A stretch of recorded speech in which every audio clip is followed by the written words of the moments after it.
Alrighty, so we've got this Ctclink account,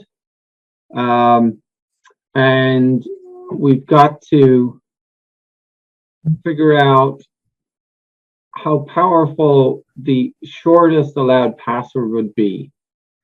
Now, the shortest allowed password has 8 characters, but it needs to have at least 1 uppercase letter, 1 lowercase letter, and 1 number.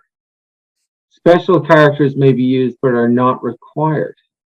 So if you were to come up with the shortest possible password, it would look something like, T, R, G, E. What's that? That's 4 characters so far, and then maybe, 4, 5. Oops.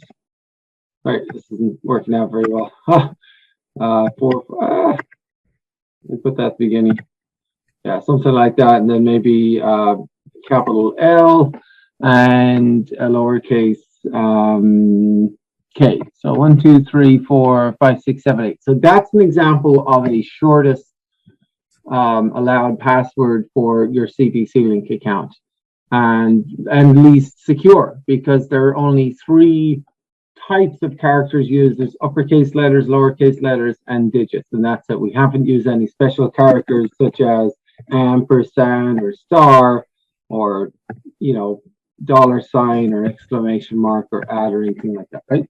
Okay, so there are 26 uppercase letters. We've talked about before. There are 26 lowercase letters, and the digits 0, 1, 2, 3, 4, 5, 6, 7, 8, 9. There are 10 digits we could use. All right. Mm-hmm. So 26 plus 20. So there are 26 plus 26 plus 10. If you add that up there, you get 62. The point is there are 62 types of characters we can use in this least secure password for our Ctclink account. Okay. So in the first place, so if we take our first, character of our password, like capital T or lowercase f or 4 or whatever, there are 62 possible characters we could put there. We could put 1 of the 26 uppercase letters, 1 of the 26 lowercase letters, or 10 of the digits. And then in the next spot, there's 62 more, right?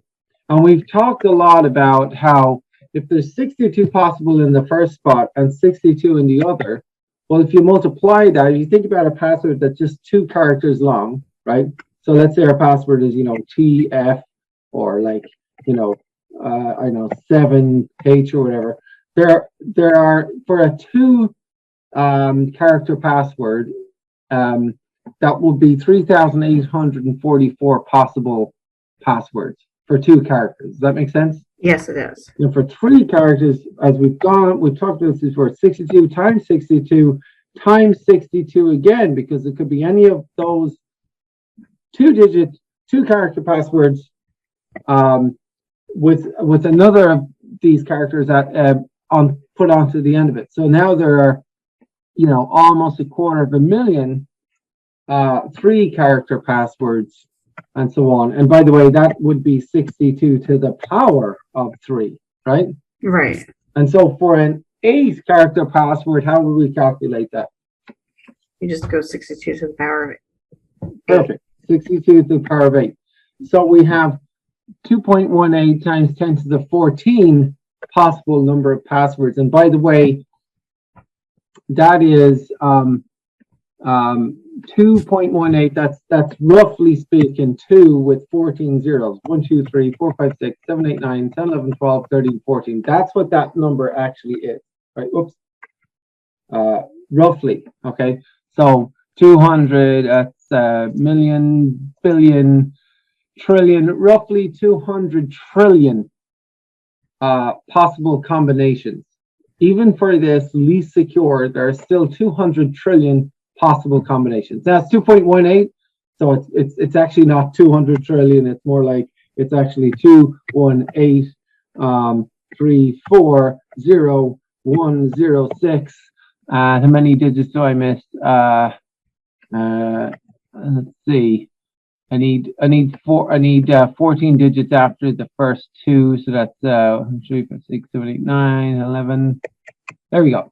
So that's actually what the number looks like.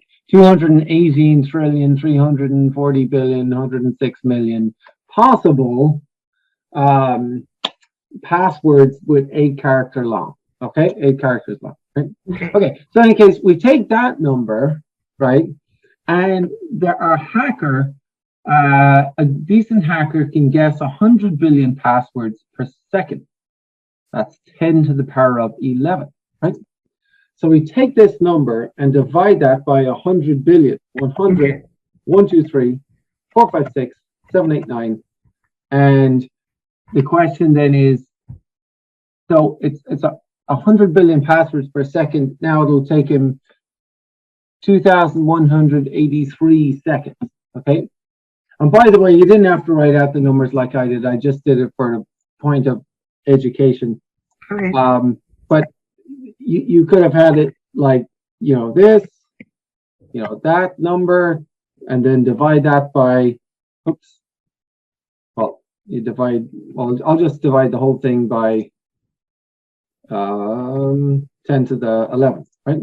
Divided by 10 to the power of 11, right? Gives you the same thing. Basically, it's 2,183 seconds, okay? Okay. And then, but the question is, round your answer to the nearest minute. Because the correct answer is yes, 2,183 seconds, but how many minutes is that? So, and in case you're confused, think of something simple. Like, I'll give you this one. Here's 123 seconds. Now you tell me how many minutes that is. That's 2 minutes. Right, how'd you get that? Just divided it. Divided by 60, right? Yes. So that divided by 60 gives us 2 minutes. And we can do that so that's an easy one. So for any complicated thing like this thing, 2,183 seconds divided by 60 gives us 36 minutes. Okay. Right. Or you can put in the point there if you want, like the 0.401 or whatever, 0.401. Yeah, so it'll give us, and it says round to the nearest minute. So 36, because after that we get a 3. So to the nearest minute, that's just 36 minutes. Okay. Yep.